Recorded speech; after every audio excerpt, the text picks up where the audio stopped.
Before I get into the video, I'm hosting a giveaway of early access for 2 lucky winners for my viewers who don't already have Mahito. Join my Discord to enter. Link in the description. So you want to become a pro at using Mahito, huh? You came to the perfect place.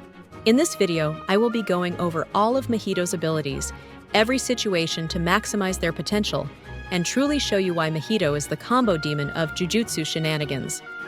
This video is recorded in patch version 1.28, so if you're watching this in a later update, some things may have changed as Mahito is still a work-in-progress character. The topics we will be discussing in this respective order are moves, ultimate, R-spec and Variants, advanced tips and tricks, max potential of each move, best combos and use cases, and finally, PvP. If you want to skip to a certain part in the video, every chapter will be marked on the timeline. Without further ado, let's jump right into it.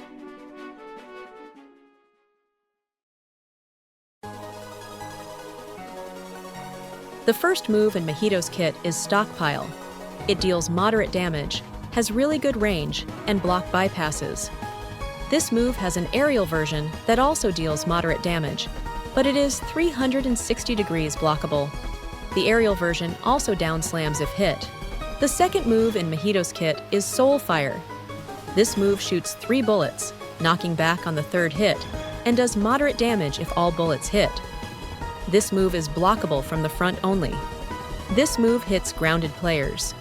The third move in Mahito's kit is Focus Strike. This move has 2 versions, Normal and Black Flash. Both block bypass and do low to moderate damage. The normal version is a true extender, while Black Flash does heavy knockback. The fourth move in Mahito's kit is Body Repel. This move has a long wind-up time, and then releases a steerable projectile that hits anyone in its path and drags them along with it. This move does low damage and is usually a combo ender. This move also block bypasses. Every single one of Mahito's moves can extend, and I'll show you how in the max potential chapter of the video. Mahito's ultimate is pretty straightforward. When you press the G key, you dash forward a short distance and punch with a forgiving hitbox. This gives you access to Mahito's only awakening move, his domain. If you miss the awakening punch to enter your mode, your awakening bar gets set to 25% exactly.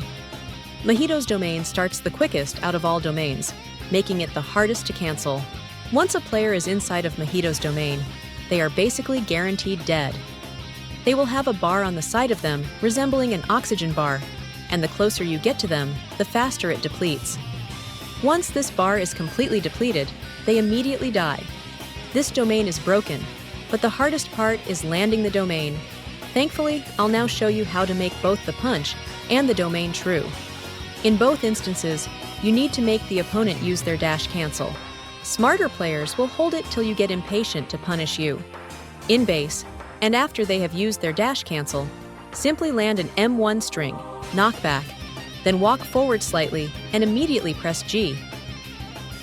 Once you're at this stage, and they do not have their dash cancel, simply land an M1 string, but this time, uppercut them, then immediately use the domain move.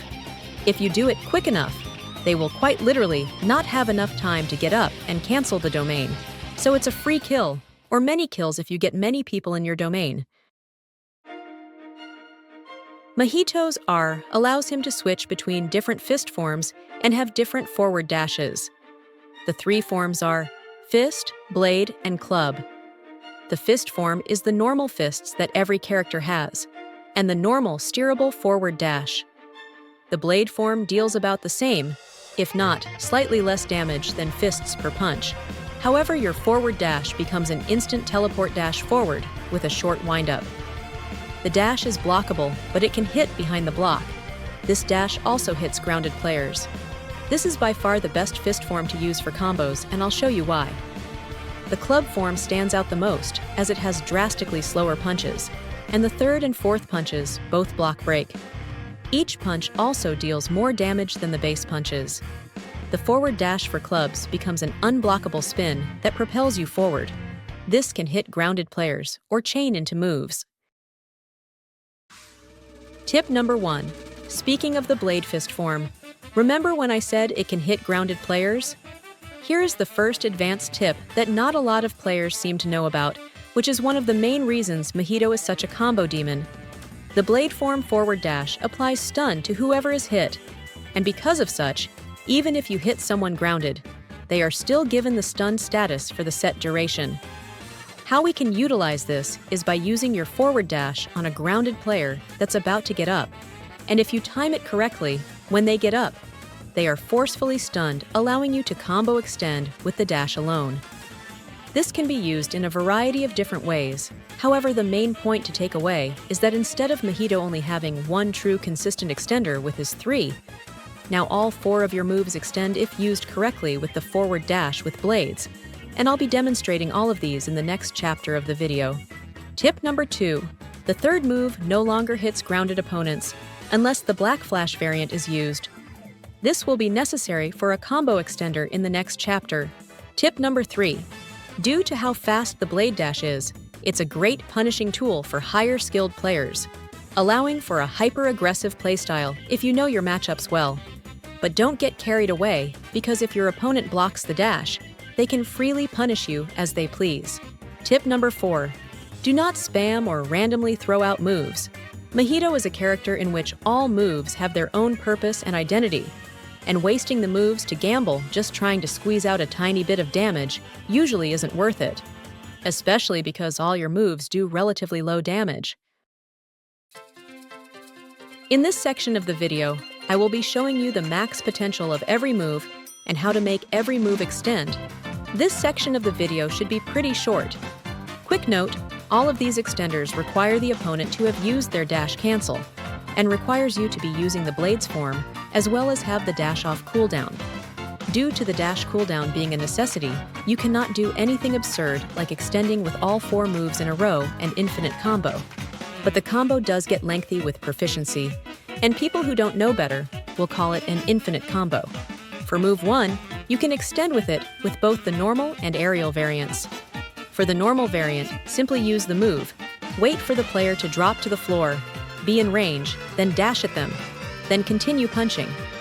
For move 2, this can be freestyled based on circumstance since the knockback isn't that far. And if you throw out the move as a projectile rather than a combo ender, simply punch 3 times, use the second move, wait until the player is about to get up, and dash at them, then continue punching. For move 3, we already know that the normal version of the move is an easy extender, but here is how you can extend with the Black Flash variant. Punching 3 times into Black Flash knocks the person too far away to reliably extend with it. So I found a simple method to not knock them back as far. Simply punch 3 times, downlam them, then Black Flash. By doing this, you are easily able to just run forward, then dash to catch them, then continue punching. This is doable without downslamming, but it's a lot less consistent and knocks them slightly too far a majority of the time. For move 4, I came up with this the first time I used the move on its release, and I don't think I've seen many people at all use the move in this manner. Yet it's such a free extender. After uppercutting the player, simply use the move, then turn around and steer the worm back to you. This puts the player grounded in a close vicinity to you, and all you have to do is just use your dash to them, then continue punching. Please take note that the only way to make this move true is by uppercutting into it or by spamming it right after your first move. The go-to combo if your opponent has their dash cancel is to punch 3 times, use normal focus strike, punch 3 times, then use stockpile. This combo only ragdolls at the end, and this combo is overpowered because it is a lose-lose-lose situation for your opponent. No matter what they decide to do after the combo, they are losing in some capacity, because option 1 for them is to not use the dash cancel. If they hold their dash cancel, this allows you to just use your dash and combo extend like we spoke about earlier. Option 2, they are forced to use their dash cancel, which is exactly what you want. The final way they lose is via if they do choose to use their dash cancel, the move knocks them in their air, forcing them to wait until they fall to the floor to then try to punish you, making this combo extremely safe and unpunishable, unlike Hikari's 4 or Gojo's 3, in which you can dash cancel after the move, finishes, and almost immediately punish your opponent. I'll be honest, there's no set-in-stone way to combo with Mahito. Simply just take all the ways I showed you to combo extend, and combine them together like puzzle pieces. You will eventually get good at setting up based on your available moves, and executing lengthy combos. On screen now is a clip of a true 100-0, only if the player does not have their dash cancel. Please don't nerf Mahito. I planned on going in depth on a bunch of combo variations, but thinking about it now, I feel like I would just be stating the obvious over and over, so on screen now is a very simple combo for newer players. Both the combo on screen and the 100-0 should give some good insight on how to properly utilize the moves, and you can observe these combos executed in real PvP in the PvP chapter of the video. Speaking of which, let's move on to just that.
don't you know?